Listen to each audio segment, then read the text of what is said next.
bila hujan, air tu nak pergi mana? Okay, sekarang saya ada dekat area water tank untuk kita check condition water tank dia lah. Lepas tu kat sini kalau kita tengok dekat area slab ni, dia punya waterproofing dia nampak macam tak ada. Dia ada watermark. Lepas tu cat dia pun dah mula peel off. Okay, kat sini kalau kita tengok dia tak ada crack, cuma dia ada gap antara frame tingkap ni dengan dinding ni lah.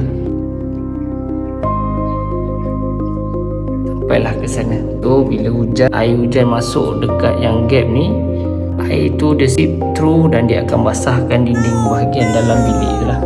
Kita tengok satu lagi kat sini, dia punya floor trap ni kalau tengok tingginya boleh tahan juga. So bila tinggi macam ni, bila hujan, air tu nak pergi mana?